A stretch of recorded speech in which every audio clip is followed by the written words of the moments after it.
Secret rituals at the heart of the Vatican. The dark side of the church revealed. Ancient documents point to hidden ceremonies kept in secret, away from the public eye.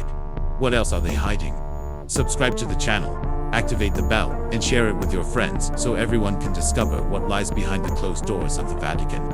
My name is Alessandro Conti, and I never imagined that my years of faithful service to the Catholic Church would lead me to question everything I believed.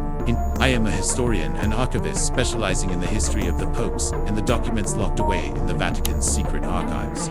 Since becoming a member of the archives team, I gained access to ancient texts, manuscripts, and accounts that few in the world have seen. However, I always felt there was much more hidden, that some secrets even the most experienced archivists could not touch. The Vatican is a fortress of secrets. In the silent corridors, every priest and every employee seems to hold a story they will never share. After years of work, I eventually gained rare access to the so-called Archive Soto, a restricted section within the secret archive itself. This place is a legend among us. It is said to hold documents that reveal dark details about the church's past, prohibited treaties, documents about ancient rituals, and even letters from exorcists containing accounts of possessions that defy any explanation. I was prepared for my first visit to the Archive Soto day. My co-workers avoided looking me in the eyes, as if they knew I was about to discover something that would change my life forever. When I finally entered, I felt a strange weight in the air. It was as if the environment was filled with an ancient, dense energy, something that could not be easily explained. As I approached the old shelves, my fingers touched dusty, hard-covered books, some written in Latin and others in languages I did not immediately recognize. I felt like I was stepping into forbidden territory. The first thing I found was a volume titled Codex Serpentis. The title caught my attention immediately.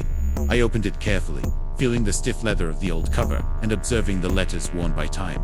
The content spoke of a hidden order within the Vatican, a secret fraternity that had supposedly formed centuries ago, dedicated to preserving the truth about the sacred and the profane. As I turned the pages, one name appeared repeatedly: Fraternitas Serpentinus, or the Brotherhood of the Serpent. Apparently, this fraternity believed that the true power of the Vatican came from unknown forces that went beyond human comprehension, and supposedly resided at the very heart of the church. With each page, a shiver ran down my spine. It felt like I was being watched.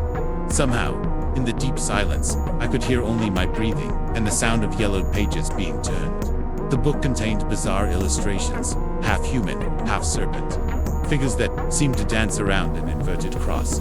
I began to feel an almost physical discomfort, a sensation of both repulsion and attraction.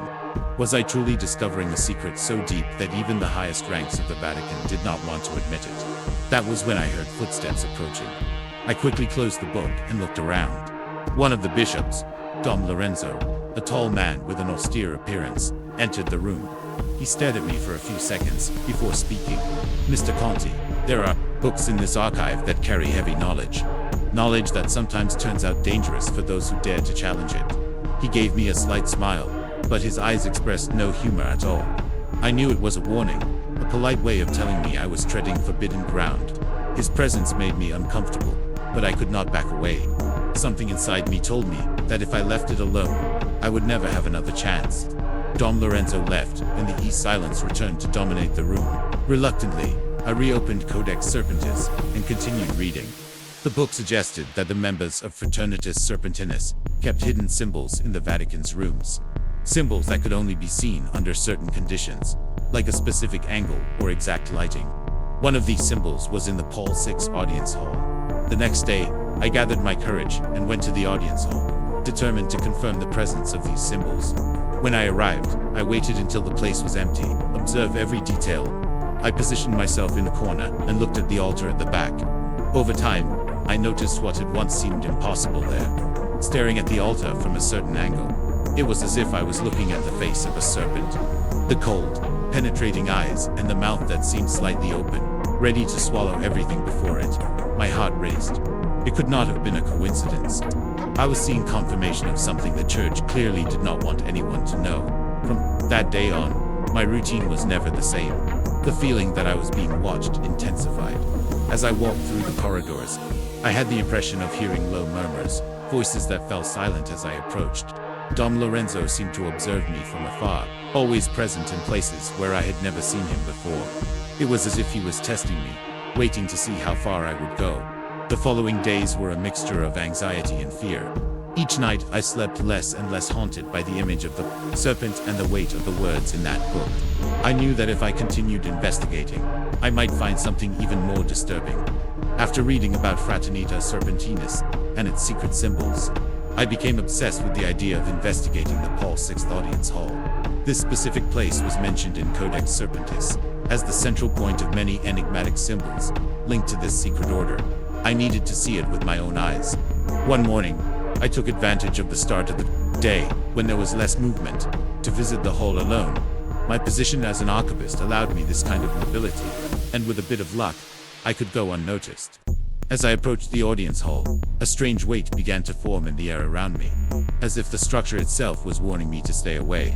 My heart beat faster, but I continued, determined to see up close what was so special or dark about that place.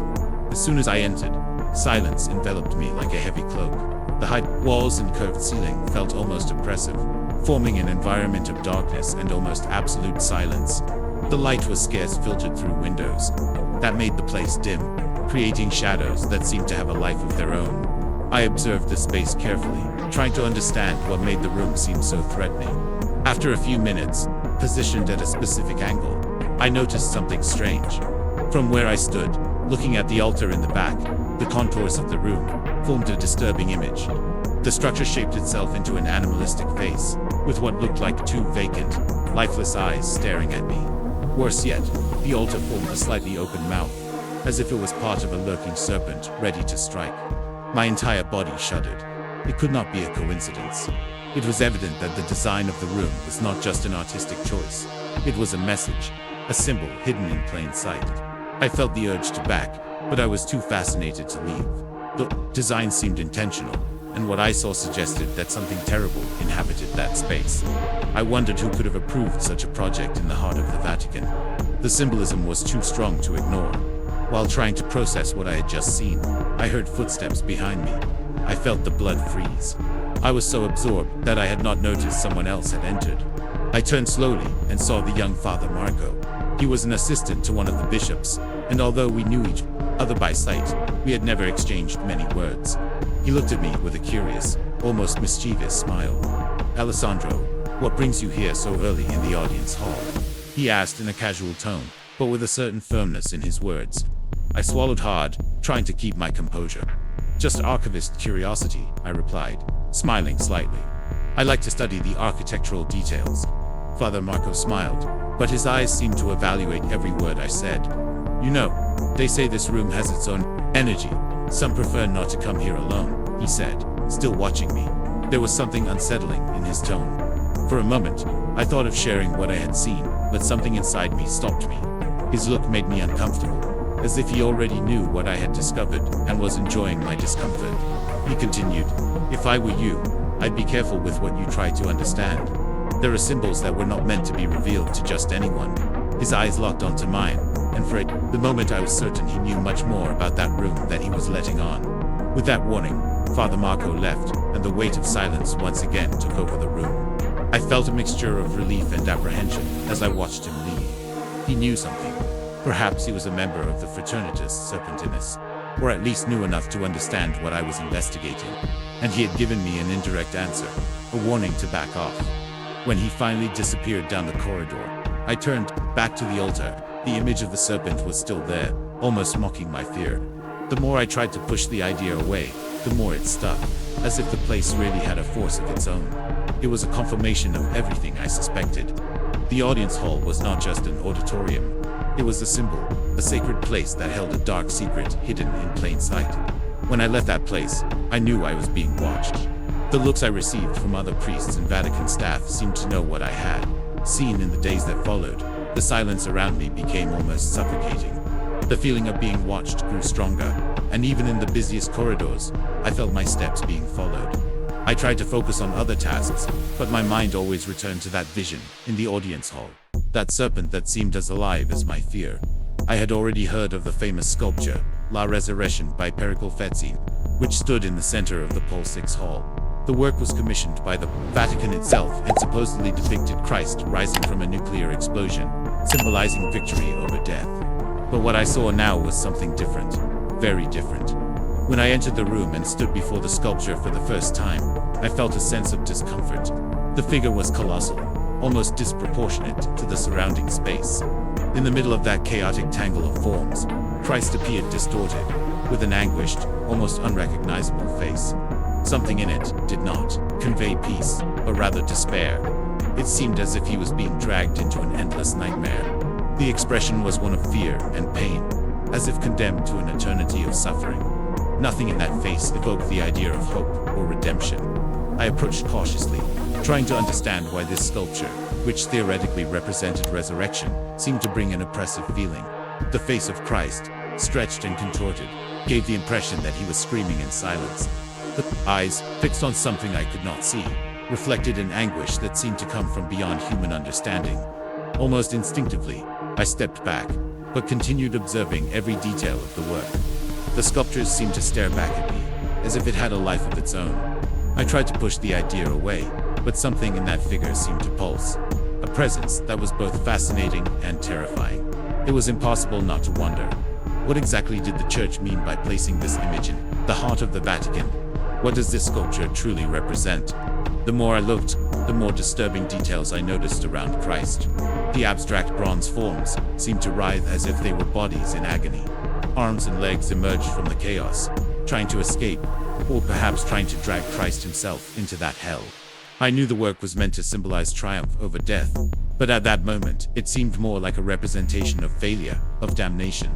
In the absolute silence of the room, I felt I was being watched. I turned, somewhat embarrassed by feeling so exposed, but there was no one there. I turned back to the sculpture, and then I noticed something strange in Christ's gaze. It seemed as if the work wanted to tell me something, to reveal a secret that went far beyond simple religious interpretation. A dark thought formed in my mind. What if this sculpture was actually a reflection of the Church's hidden side, a symbol of what really went on within its walls? As I tried to push those thoughts away, I heard footsteps echo through the room. They were slow, deliberate, and seemed to come closer and closer. I looked back and saw Dom Lorenzo, the same bishop who had warned me about the secret archives, standing a few meters from me. He watched me with a serious, almost paternal look. "Impressive, isn't it?" he said, without taking his eyes off the sculpture. I nodded, not knowing what to say. Dom Lorenzo continued, "This sculpture is controversial to many. Even within the Church, some believe it represents something that should be kept hidden." I knew he was trying to tell me something, but the fear of asking directly stopped me. He approached, looking intently at Christ's distorted face. "You see, Alessandro, resurrection to some is more than just a symbol of hope. It can also be a transformation, and not always a pure transformation." He paused, and I felt that those words carried a weight far beyond a simple conversation. He then turned to me. "There are aspects of the sacred that are not shown to the public, parts of our faith that are kept in the shadows, perhaps because some are not prepared to understand." His eyes shone strangely, as if he wanted me to understand something beyond what he could openly explain. Dom Lorenzo walked away, and I was left there alone, staring at the sculpture with an even greater sense of unease. The figure of Christ, with that empty gaze and expression of terror, seemed to represent more than a simple artistic interpretation. I kept thinking about Dom Lorenzo's words, wondering what he meant by parts kept in the shadows. It was as if he wanted to warn me, as if the sculpture was a warning. A part of me wanted to walk away and forget everything, but another, even stronger part, knew I needed to understand. After everything I saw in the audience hall and the sculpture, the resurrection, the idea that the Vatican hid something much greater than historical secrets seemed increasingly real. It wasn't just about old doctrines or forbidden interpretations of the Bible. No, what I felt was something more sinister, a secret that perhaps touched something beyond our world. And then, in one of my researches, I came across its name, LUCIFER. Yes, the Vatican has a telescope called LUCIFER, located on Mount Graham in the United States. This telescope is, in fact, an abbreviation, but the name didn't seem like a coincidence. Lucifer, the light bearer, one of the most controversial titles, and absolutely forbidden for the Church. Why would they use that name? Was it a mistaken choice? An irony?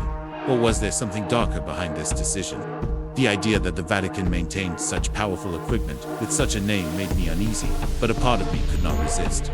I had to find out what they were looking for with that telescope. Did the Vatican know something about heaven and hell that the rest of us couldn't even imagine?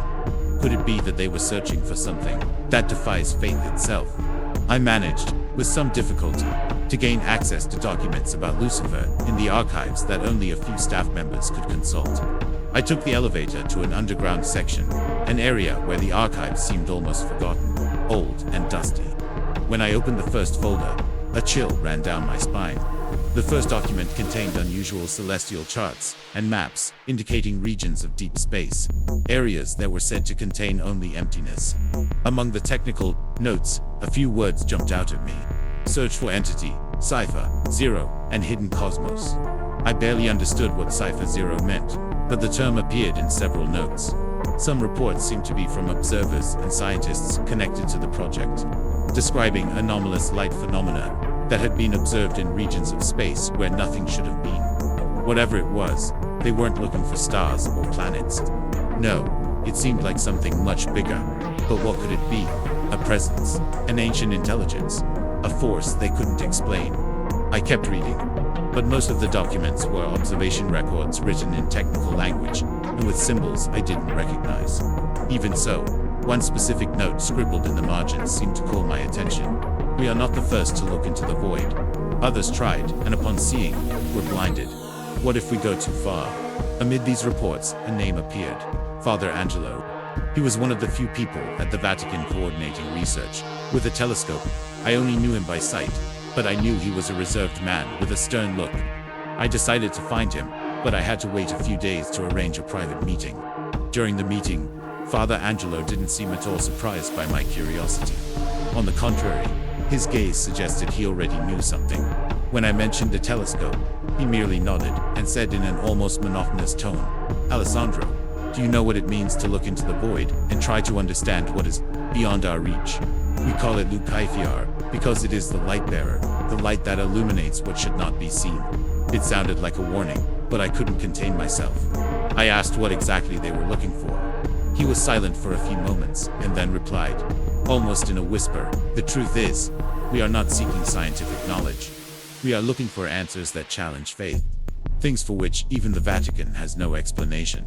There are forces beyond heaven and hell, Alessandro, and perhaps some of them are watching us in return." Those words sent an intense chill through me. Forces beyond heaven and hell. Then why would the church risk peering into these forces? I insisted, asking if they had found any evidence. But he merely stood up and indicated the meeting was over. His previously dry and calculated gaze now seemed to reflect an ancient fear, almost as if he had already seen whatever it was that the Vatican was seeking. When I left, my head was full of questions. What was Cipher Zero? Were they really searching for an entity, a form of life, a consciousness, or something worse? Something so ancient and powerful that it defied the very definition of God and the devil. I couldn't sleep that night. My thoughts wandered to distant places, imagining what might exist in the depths of space. Waiting silently in my dreams, I saw something, a shadow moving slowly across the sky, a presence that brought with it an almost tangible darkness. At one point in the dream, it looked directly at me, and its gaze was like a black hole, an abyss that seemed to suck out any remnants of hope or peace I might feel. In the following days, Father Angelo avoided any conversation with me, and I began to notice strange looks from my colleagues. I felt they knew I had touched something forbidden, something they preferred to keep in the shadows. Even so, my obsession only grew.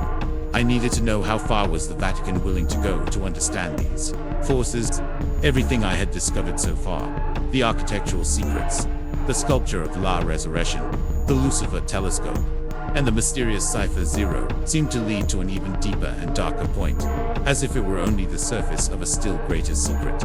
That's when I began to notice the presence of a specific symbol in some of the oldest manuscripts I found. The Baphomet. The figure was strange and immediately caused me repulsion, but I couldn't look away. It represented a mythical figure, half man, half goat, with horns and a fixed, cold, challenging gaze. The idea that this symbol was associated with the Vatican seemed absurd at first, and the more I read, the more absurd and disturbing the revelations became. In the archives, I found documents mentioning a secret order called Fraternitas Serpentinus, or Brotherhood of the Serpent, which supposedly operated since the early days of the Church. This fraternity believed that the true power of the Vatican did not come solely from faith or preaching, but from hidden knowledge, something that transcended human understanding. According to the records, the symbol of Baphomet was the representation of this supreme knowledge and at the same time, the guardian of hidden truth. Upon reading this phrase, I felt a chill. Guardian of what? As I turned the pages, I found references to something called Cipher Zero. Apparently, the fraternity believed that this symbol and Cipher Zero were connected, but it did not explain how. The text was vague, as if the authors themselves feared writing too much. There was a passage, however, that caught my attention. He who seeks Baphomet finds the bearer of light and darkness, the guardian between two worlds. In the footer, someone had written by to open the door. The price must be paid. What did this door mean? What kind of knowledge required a price? And what kind of entity or secret so profound could justify the presence of the Baphomet symbol at the heart of the Vatican? I began to realize that this fraternity was not just a legend. It seemed that this sect truly believed the Vatican had a connection with forces beyond our understanding. That was when my path crossed with Dom Lorenzo once again. I was leafing through one of the old books when he appeared at the entrance, his imposing silhouette highlighted against the dim light of the corridor. He stood silently for a few seconds, watching me, and then motioned for me to follow him. We climbed, together, a narrow staircase leading to an isolated room hidden among little-used corridors. When we arrived, he looked at me with an expression that mixed coldness and compassion. "Alessandro, I've heard that you've been asking questions about things you shouldn't know." I hesitated, but didn't deny it. I asked him directly about Baphomet and Cipher Zero. He sighed, closing his eyes briefly, as if gathering strength. Then he began to speak in a low, calm voice, almost as if reciting a sacred text. The symbol of Baphomet is ancient, Alessandro, older than you can imagine. It represents the duality of the universe, good and evil, light and darkness, spirit and flesh. It is the symbol of those who understand the balance between the sacred and the profane. In the Vatican, it is a forbidden symbol, but also essential. My heart was racing. I tried to focus, knowing he was about to reveal something fundamental. Dom Lorenzo continued. Simon, Cipher Zero is a reference to an entity beyond our comprehension, a force, something that transcends the concept of God and the devil, a presence that exists in the depths of space. Baphomet is our key to accessing it. The room seemed to darken as he spoke, and each word felt like a blade cutting through my understanding of reality. I tried to imagine, absorb it all, but it was impossible. What was he telling me? That the Vatican, the Church itself, maintained a connection with something beyond our world. Something ancient, powerful, and perhaps malevolent. I knew I shouldn't ask more, but the words escaped my mouth. Why? Why does the Church maintain a connection with something like this?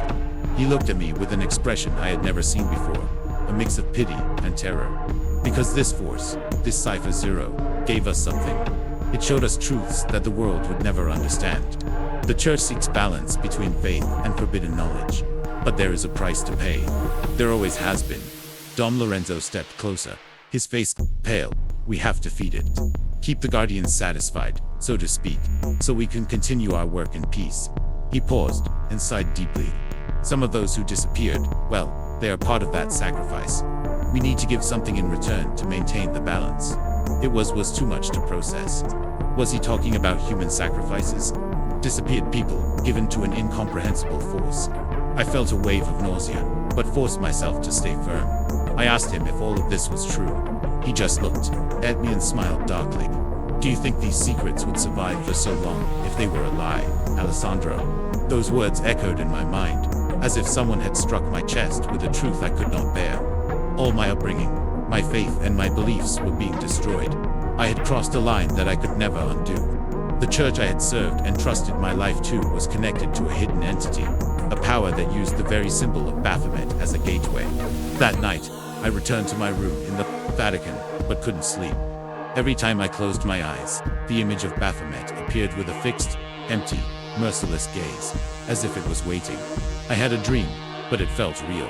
In the dream, I was in a dark room, surrounded by hooded figures, chanting in a language I could not understand. In the center of the day room, there was a large statue of Baphomet. They came closer, and I felt something coming. Something I could not avoid. When I woke up, my heart was racing, and my clothes were drenched in sweat. In the dim light of the room, I swore I saw a shadow at the foot of my bed. A presence watching me. I knew at that moment that I was no longer alone. The Guardian was with me. From that day on, I began to see shadows everywhere, feeling that I was being followed. My nights were haunted by nightmares, and my spirit tormented by a sense of guilt and horror. I had learned too much, and the church, well, it wouldn't let me leave without paying the price. After that last conversation with Dom Lorenzo, I realized that something dark and relentless was unfolding around me. I tried to convince myself that they were just fragments of curiosity that had gone too far, but deep down, I knew I had been marked. The Vatican was not just a fortress of faith. It was a place where ancient secrets merged with the incomprehensible. And now I was at the center of it all, entangled in a darkness that until then, I believed existed only in legends and myths. After that night, I began to feel changes around me, and strangely, within me, I saw shadows on the walls, movements in the corners of my room, and heard whispers that seemed to call my name. I tried to convince myself that it was all the result of exhaustion, sleepless nights, and the weight of recent revelations. But even in silence, I felt the presence of something ancient, something that watched me closely. That night, something inside me broke. I felt I was no longer myself. It was as if the Guardian had left a mark within me, something that grew and consumed my essence.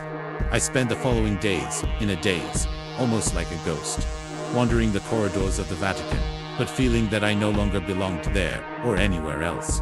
Then one night, I went to my room, and realized I was no longer alone. The presence that had once observed me from afar was now closer than ever. The shadows in the corner of the room took shape, and among them I once again saw Baphomet's eyes, fixed and relentless. He was there, waiting, and I knew the moment had come. I closed my eyes, accepting the fate I had sealed for myself.